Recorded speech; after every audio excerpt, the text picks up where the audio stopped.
everybody, this is the Wikstrand. So, when Skyscraper came in 2018, this was dismissed as a family-friendly, lame carbon copy of Die Hard. But I don't think that is a fair criticism against the movie. The movie has other problems, but I actually think that it is one of the more enjoyable Dwayne "The Rock" Johnson movies. But let's find out if you're going to like this movie and what it is about, shall we? This is Skyscraper.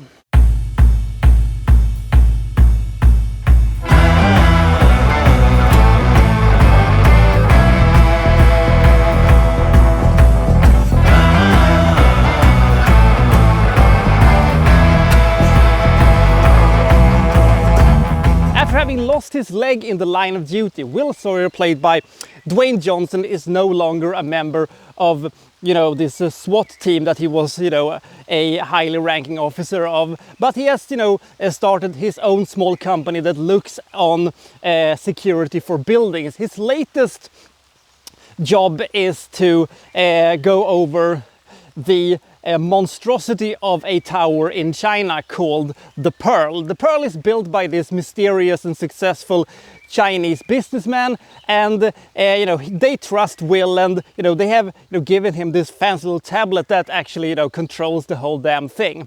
But after 5 minutes, some bad guy tried to steal the tablet from him to try to gain access to the Pearl, because they're attacking it. So this impenetrable and self-sustaining building becomes not as self-sustaining and not as impenetrable anymore. And there's a fire that has broken out. Will is on the outside and realizes that his family is on the inside, so he has to find a way of getting into the building so he can save his family, and so he can maybe also stop the bad guys. That is essentially what this movie is about. One big win for this movie is spelled Neve Campbell. When you're thinking about The Rock and a supposed spouse of him in a movie, you wouldn't necessarily think that Neve Campbell and The Rock would work. But they actually have really good chemistry together, and I believe them as a couple. This was a huge win for this movie. Neve Campbell somehow pulled off the Herculean task of trying to, have space in a movie where also The Rock is, because he's such a, larger-than-life character that there is a tendency of him, taking up all the oxygen, taking up all the space whenever he's sharing the screen with, anybody. So this movie is essentially a bunch of ridiculous stunts and some cool things where Will is, avoiding the bad guys and are, trying to fight back. And we have a sort of kind of Die Hard scenario, but it is something else. And it is not a carbon copy of Die Hard, even though this movie is, of course, not as good as Die Hard. But I can think this movie has a lot of fun with it, and there is also something that appeals to me when it comes to movies where people are hanging from great heights. Even though the movie can be bad, I can still, have this cathartic moment when, people are, able to pull themselves up from, ledges and stuff like that. Essentially, Vertical Limit is a shit movie, but because of, the altitude and because of the heights and the dazzling visuals, you're somehow still connected to what's happening, and you're kind of engaged in what's going on. So that also worked, even though there is a lot of very ridiculous things that makes absolutely no sense. Another big win for this movie is the fact that the runtime for this movie is a relatively modest one. So the movie never drags, nor does it overstays its welcome. The Rock plays basically the same indestructible character that he always plays.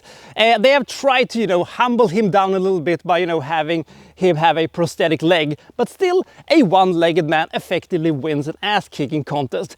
Make of that what you will.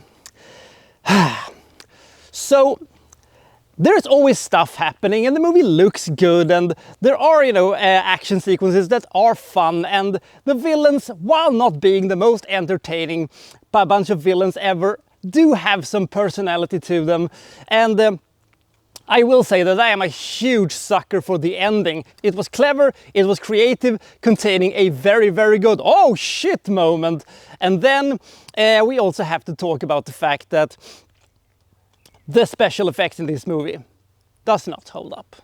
there was, you know, this weird thing that was when we had these co-Chinese productions in the late 2010s to the middle of 2010s actually also, that had a tendency of looking a little bit plastic and a little bit artificial. I don't know what it was, but the special effects never truly worked. But since stuff is always happening, this is a movie that you will sort of like. I doubt that there is anybody who truly hates this movie, and I doubt that there is anybody out there who truly loves this movie. This is a movie that you will watch, you will be entertained by it, and afterwards you'll say, that was quite of a fun movie.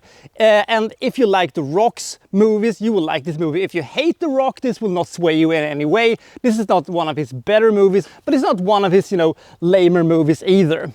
The side characters are not very memorable, but some of them works some of the times. The biggest problem that Skyscraper has is the fact that there are so many cliches in this movie, and there are so many tropes that they're, you know, trot out for us that are so old and they are so redundant that I thought to myself, my God, are they gonna do this too, and this too, and this too?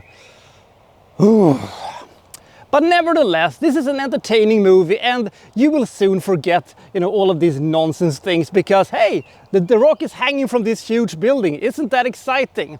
So, nothing new here, but it is a well-made movie that has, you know, a couple of good things surrounding it, and The Rock is entertaining, Neve Campbell is very good, and nobody fucks up, even though nobody, you know, truly shines that much. But it is a pretty damn decent action movie. I think it got a little bit of a unnecessary flack when it came out, but meh, maybe it's just me. I give Skyscraper 58 points. This is one of the purest definitions of a pretty damn okay action movie that I can think of. Good pace, there is some interesting and creative visual storytelling, there are some good action sequences, there is a bunch of cliches in this one that, you know, disturbs the picture a little bit, but it's okay. And the third act is very fun, and especially the very, very end. Even though they have completely stolen that from a 70s classic, you all know which one I'm talking about. So I'll see you next time from, well, so-and-so reviewing, well, such and such. Thank you for watching. Thank you very much.